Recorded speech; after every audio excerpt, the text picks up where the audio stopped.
ஹல்லேலூயா.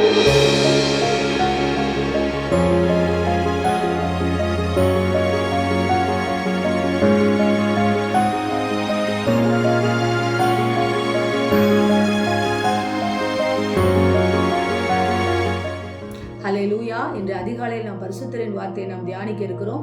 இந்த நாளிலே கூட மத்தேயு எழுதின சுவிசேஷம் 13வது அதிகாரம் 19வது வசனம். ஒருவன் ராஜ்யத்தின் வசனத்தை கேட்டு உணராதிருக்கும் போது பொல்லாங்கன் வந்து அவன் இருதயத்தில் விதைக்கப்பட்டதை பறித்து கொள்ளுகிறான். அவனே வழியருகே விதைக்கப்பட்டவன். ஆம் தேவஜனமே, வசனத்தை கேட்டு நாம் அதை உணராதிருக்கும் பொழுது, உணர்வின் ஆவி நம்மிடத்துல இல்லாதிருக்கும் பொழுது, ஒரு வசனத்தை நாம் படிக்கிறோம் பைபிளில் இருந்து. அந்த வசனத்தை படிக்கும் பொழுது அது கர்த்தர் நமக்கு பேசுகிறதா இருக்க வேண்டும். ஒரு பிரசங்கத்தை கேட்கும் பொழுது அது கர்த்தர் நமக்கு பேசுகிறதா இருக்க வேண்டும். மாறாக பக்கத்தில் இருக்கிறவனுக்கு, எதிர்த்தாப்புல இருக்கிறவனுக்கு என்று சொல்லி அடுத்தவனை சாட்டாதபடிக்கு முதலாவது உணர்வின் ஆவி எனக்கு உள்ளதா இருக்க வேண்டும். இந்த உணர்வு இல்லாதபடி இந்த வசனம் அவர்களுக்குத்தான் என்று சொல்லும் பொழுது, இதோ நாம் எப்படிப்பட்டவர்களாய் இருக்கிறோம் என்று சொன்னால் பிசாசுக்கு இடம் கொடுக்கிறவர்களாய் இருக்கிறோம்.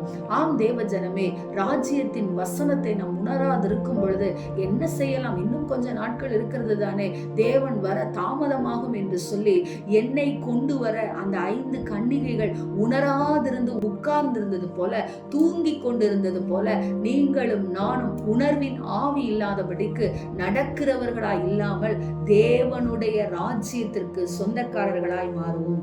ஆம் தேவஜனமே, வசனம் படிக்கிறோம், வார்த்தைகளை படிக்கிறோம். இந்த பைபிளின் வார்த்தைகள் என்னுடைய இருதயத்தில் இருக்கிறதா இருக்க வேண்டும், இருதயத்தில் எழுதப்படுகிறதா இருக்க வேண்டும். மாறாக பெயரளவிலே படைத்தால் ஒரு பலனும் நமக்கு இல்லை என்று சொல்ல முடியும். எனவே தேவஜனமே, இந்த நன்மையும் உண்மையுமான இந்த இருதயத்தை, கல்லான காரியங்களை வெளியே எடுத்து போட்டு சதை பற்றுள்ள வசனத்தால் பரிசுத்த ஆவியினால் நிறைந்த உங்கள் இருதயத்திலே இதோ பரிசுத்த ஆவியினால் எழுதப்பட்டிருக்கிற இந்த வார்த்தைகளை படிக்கும் பொழுது ஒரு உணர்வின் ஆவி உண்டாகும். உங்கள் வாழ்க்கை செழிக்கும். ஆமென். ஸ்தோத்திரம்.